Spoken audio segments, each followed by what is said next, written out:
आज हम देखेंगे कि मार्च 2020 में जो कक्षा 10 गणित का पेपर हुआ है उसमें चैप्टर 5 एपी में से कैसे क्वेश्चन एग्जाम में आया हुआ है। तो प्यारे बच्चों, अगर हम आमतौर पर देखें तो यहां से हमारे पास जो चैप्टर 5 है इसकी जो वेटेज है वो 6 मार्क्स की है।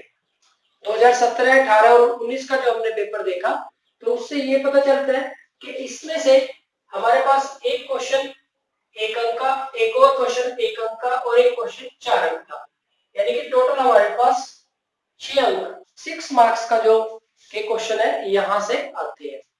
तो अगर हम 2020 का पेपर देखें, मार्च 2020 में जो भी पेपर हुआ है लेटेस्ट, उसको देखें तो उसमें कोड ए में जो क्वेश्चन है यहाँ पे कि कौन सी एक श्रेणी एपी है, तो हमें ये बताना है कि कौन सी श्रेणी इसमें से एपी है। 4 ऑप्शन दिए हुए हैं, 1 अंक के लिए क्वेश्चन है, 2, 4, 8, 12। तो ये तो साफ ही नजर आ रही है कि ये एपी नहीं है, कि पहले वाले यहाँ पे डिफरेंस 2 का है, यहाँ पे 4 का है। तो इस तरह से अगला है 0.2, 0.22, 0.222 और इसको चेक करना है कि ये एपी है कि नहीं। तीसरे सी कोड है हमारा -10, -6, -2, 2 और चौथा ऑप्शन हमारे पास 1, 3, 9, 1, 3, 9, 27। इनमें से कौन सी एपी है हमारे पास, हमें ये बताना है। तो यहाँ पे अगर आप देखें तो इसका जो आंसर है, अब यहाँ पे देखो सी आंसर है इसका जो आंसर होगा वो सी होगा। यहाँ पे अब इसमें से -6 और माइनस माइनस प्लस हो जाएगा, तो -6 और प्लस के 10 तो 4 आ जाएगा। फिर -2 और प्लस के 6 हो जाएगा, तो यहाँ से भी 4 आ जाएगा। फिर 2 माइनस माइनस प्लस हो जाएगा, 2 + 2 4 आ जाएगा। तो इसका जो कॉमन डिफरेंस है सार्वत्रिक है वो 2 है, तो ये हमारे पास इसका जो आंसर है वो सी है।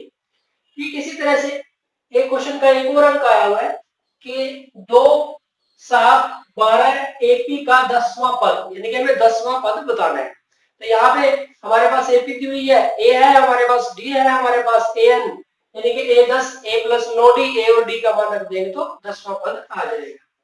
ठीक इसी तरह से 4 अंक के लिए क्वेश्चन आया हुआ है। यहाँ पे एपी 24, 21, 18 के कितने पद के लिए जाएं ताकि उनका योग 78 हो। तो इस एपी के कितने पद लिए जाए कि योग 78 है, यानी कि एसएन किसके बराबर है, 78 के बराबर है।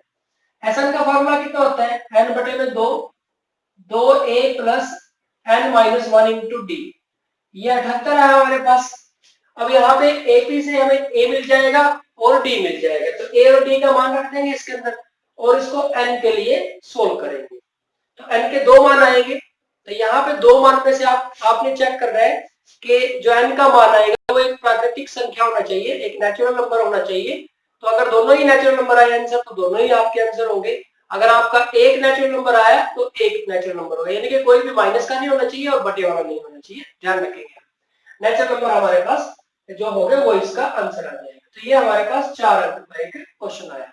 तो प्यारे बच्चों देखो, हमारे पास जो एक्सरसाइज जो चैप्टर 5 है उसमें जो फर्स्ट एक्सरसाइज थी वो बेसिक थी, एपी का बेस था। सेकंड एक्सरसाइज में एएन से रिलेटेड, nth टर्म, nवें पद से रिलेटेड क्वेश्चन थे। और थर्ड एक्सरसाइज में एसएन, n पदों के योग से रिलेटेड क्वेश्चन थे। देखो तीनों ही कवर कर लिए।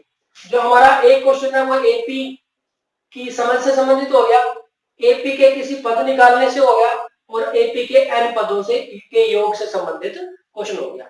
ठीक इसी तरह से अगर हम कोड बी देखें तो कोड बी में भी इसी तरह के क्वेश्चन है हमारे पास कि 1, 2, 4, 8 option A, option B 5, 8, 12, 15, option C 3, 6, 9, 12 या इनमें से कोई नहीं। तो ये बताना है कि इनमें से कौन सी एपी है। तो यहां से तो देखना काफी आसान हो जाता है कि यहाँ से तो आप देखें 3, 6, 9, 12, 3 का ही डिफरेंस है, तो ये हमारे पास आंसर आ जाएगा इसका। बाकी में यहाँ पे 1 है, यहाँ 2 है, यहाँ 4, ये तो नहीं हो सकता। 5 और 3 8 और 4 12, यहाँ 3 का डिफरेंस है, यहाँ 4 का डिफरेंस है, ये भी नहीं हो सकता। तो ये हमारे पास सी आंसर है। ठीक इसी तरह से इसमें एक अंक का एक और क्वेश्चन है, 7, 10, 13, 16 एपी का 12वां पद। तो एपी दी हुई है, उसका 12वां पद निकालना है। तो 12वें पद का फार्मूला हो जाएगा a12 बराबर है a + 11d।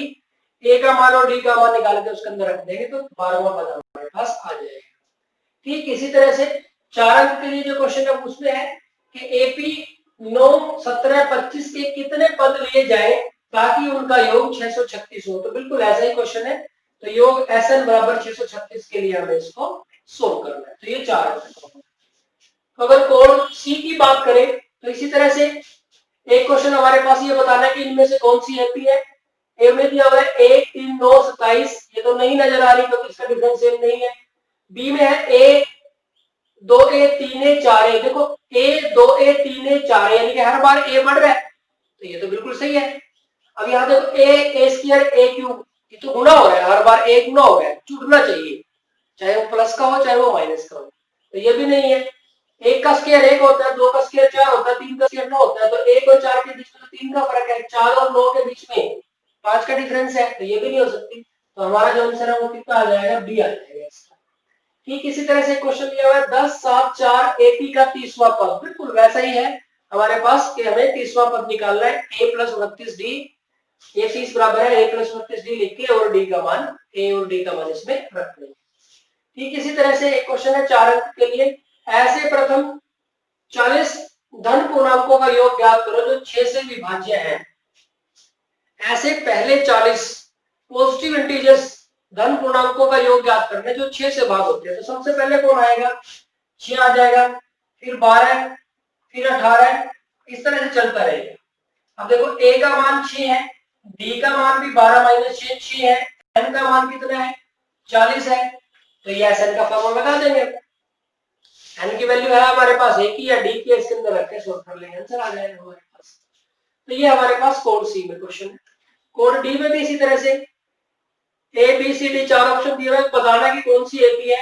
-1.2, -3.2, -5.2, ठीक चला, देखो सीरीज है 1.2, 3.2, 5.2, आगे माइनस का 7.2 हो जाएगा, तो ठीक चल रहा है ये, तो यानी कि यस यही हमारा आंसर हो जाएगा।